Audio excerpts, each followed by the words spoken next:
İnsanlık için ses ver Antalya. Müslüman kardeşine sahip çık.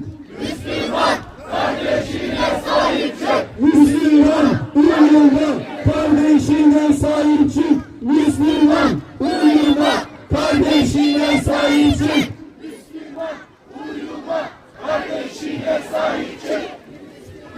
Bismillahirrahmanirrahim. Bugün Antalya Kudüs platformunun düzenlemiş olduğu yürüyüş ve basın açıklamasına katıldık. Malum işgal rejimi uzun bir süredir Gazze'deki kardeşlerimize yönelik saldırılar, soykırımlar ve baskılar gerçekleştiriyor. Sözde bir ateşkes söz konusu ama bu ateşkes sürecinde de işgal rejimi yüzlerce kez ateşkesi ihlal etti. Ve şu anda 40 güne yakın bir zamandır Mescid-i Aksa'yı kapalı durumda tutuyor. Buradan ifade etmek isteriz ki ilk kıblemiz ve bizler için kırmızı çizgi olan Mescid-i Aksa'nın kapalı tutulması kabul edilemez. Bizler Mescid-i Aksa'nın kapalı tutulması ve işgal rejiminin vermiş olduğu idam kararlarını telin etmek, bu kararları tanımadığımızı ifade etmek üzere meydanlardaydık.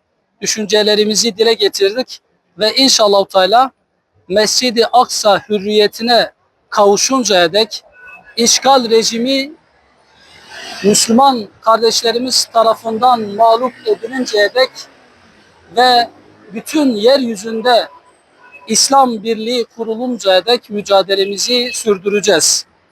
Bizler bugüne kadar olduğu gibi bundan sonra da Gazze'deki kardeşlerimizi Mescid-i Aksa'nın mücadelesi konusunda hiçbir şekilde yalnız bırakmayacağız. Çünkü bizler oradaki insanların Müslüman kardeşleriyiz. Müslümanlar da birbirlerinden mesuldürler. Bugün nasıl ki işgal rejiminin ABD ile beraber başlatmış olduğu saldırılara karşı Müslüman halkların yanında duruyorsak, bizler bundan sonra da İslam ümmetinin birliği için, Müslümanların vahdeti için mesuliyetlerimizi yerine getirmeye devam edeceğiz. Ve inşallah bundan sonra da Antalya'da yapılacak etkinliklere ve aynı zamanda ortaya konulması gereken çalışmalara bizler de destek vermeye devam edeceğiz. Çünkü bizler Gazze'deki kardeşlerimizin yardımcılarıyız. Onların seslerini dünyaya duyurmak isteyen Müslümanlarız. Ve inşallah hiçbir zaman susmadık, susmayacağız. Sesimizi dile getirmeye, yükseltmeye devam edeceğiz. Filistin halkının onurlu direnişini ne zindanlar, ne işkenceler, ne de idam sehpaları bastırılamaz. İşgal bitecek, Filistin özgürleşecek. İşgalci İsrail Filistin'den defol. İşgalci İsrail Filistin'den defol. İşgalci İsrail Filistin'den defol. Bu yasaları çıkaranlar ise tarihin ve adaletin önünde mutlaka hesap verecektir. Buradan tüm dünyaya bir kez daha güçlü bir sesle haykırıyoruz. Mescid-i Aksa'nın kapıları derhal ve kayıtsız şartsız açın.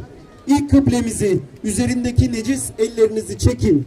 Kirli dosyalarınızı, şantaj ağlarınızı ve gizli ajandalarınızın bedelini masum Filistin halkına ve İslam coğrafyasına ödetmenize izin vermeyeceğiz. Ya Allah, Bismillah, Allahu Ekber.